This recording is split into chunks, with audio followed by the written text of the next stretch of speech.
തൊട്ട് മുൻപ് ഞാൻ കാണിച്ച ഈ ഒരു വീഡിയോ ഇന്ന് കൊടുവള്ളിയിൽ സോഷ്യൽ മീഡിയയിൽ വളരെയധികം ചർച്ച ചെയ്യപ്പെട്ട ഒരു വീഡിയോ ആണ്.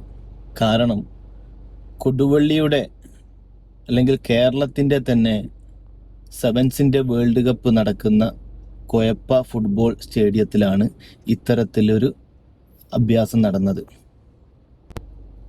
അപ്പോൾ അതിനെതിരെ വളരെ ശക്തമായ രീതിയിൽ ഇതിനെതിരായിട്ടും അനുകൂലമായിട്ടൊക്കെ വളരെയധികം വിമർശനങ്ങളും സപ്പോർട്ടും ഒക്കെ ഉണ്ടായിട്ടുണ്ട്.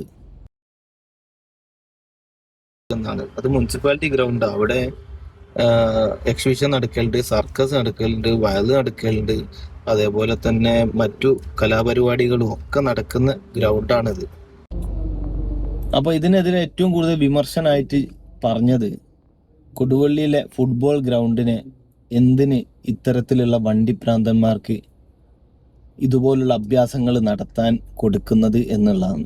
പക്ഷെ എൻ്റെ വ്യക്തിപരമായിട്ടുള്ള അഭിപ്രായത്തിൽ അത്തരത്തിലുള്ള വണ്ടിപ്രാന്തന്മാരാണെങ്കിലും ഒക്കെ തന്നെ ഈ നാടിന് ഏറ്റവും കൂടുതൽ ആവശ്യമുള്ള ആളുകളാണ്. പ്രത്യേകിച്ച് ഇപ്പോഴത്തെ ഈ ഒരു കാലാവസ്ഥയിൽ നമുക്കറിയാം, ആ ചൂരൽമല നടന്ന ആ ഒരു അപകടം നടന്ന സമയത്തൊക്കെ ഫയർഫോഴ്സിനോ ആംബുലൻസിനൊന്നും പോലും എത്തിപ്പെടാൻ പറ്റാത്ത അത്രയും വളരെ ബുദ്ധിമുട്ടുള്ള പ്രദേശങ്ങളിലൊക്കെ തന്നെ അന്ന് തന്നെ ഇത്തരത്തിലുള്ള വണ്ടിപ്രാന്തന്മാരാണ് അവിടെ ജനങ്ങളുടെ ജീവനും അതേപോലെ വളർത്തു മൃഗത്തിനെയൊക്കെ രക്ഷിക്കാൻ അവിടെ എത്തിയത്. അപ്പോൾ ഇത്തരത്തിലുള്ള അഭ്യാസ പ്രകടനങ്ങളൊക്കെ കാഴ്ചവെക്കുന്നവരും നമ്മുടെ നാടിന് ആവശ്യമുള്ളവർ തന്നെയാണ്. ഇത്തരത്തിലുള്ള എന്തെങ്കിലും വിഷയങ്ങളൊക്കെ ഉണ്ടാകുന്ന സമയത്ത് നമ്മുടെ കയ്യിലുള്ള വണ്ടികളൊന്നും ഇതിനൊന്നും പറ്റുന്ന വണ്ടികളല്ല. ഞാണെങ്കിൽ പോലും ഒരു പക്ഷേ ഞാനടക്കമുള്ള ആളുകൾ പലരും ഒരു പക്ഷേ ആ വണ്ടി അത്തരത്തിനൊന്നും ഉപയോഗിക്കുകയില്ല.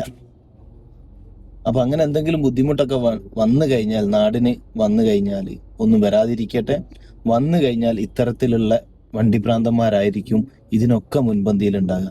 അതേപോലെ തന്നെ നമ്മുടെ നാട്ടിലും അങ്ങാടികളിലൊക്കെ കാണുന്ന കുറച്ചൊരു കച്ചറായിട്ടൊക്കെ നടക്കുന്ന കുറച്ച് ആളുകളൊക്കെ ഉണ്ടാവും. പക്ഷേ അത്തരക്കാരായിരിക്കും ഇത്തരത്തിലുള്ള അപകടങ്ങളിലും ഒക്കെ തന്നെ മുൻപന്തിയിലുണ്ടാകുക. ആ ചൂരൽമലയിൽ ആ അപകടം ഉണ്ടായ സമയത്ത് ഒരുപാട് ഇതേപോലുള്ള 4 വീൽ ജീപ്പുകളാണ് മലപ്പുറത്തുനിന്നും കോഴിക്കോട്ടു നിന്നൊക്കെ ആയിക്കൊണ്ട് അവിടെ എത്തിയത്. നമ്മളൊക്കെ കണ്ടതാണ്.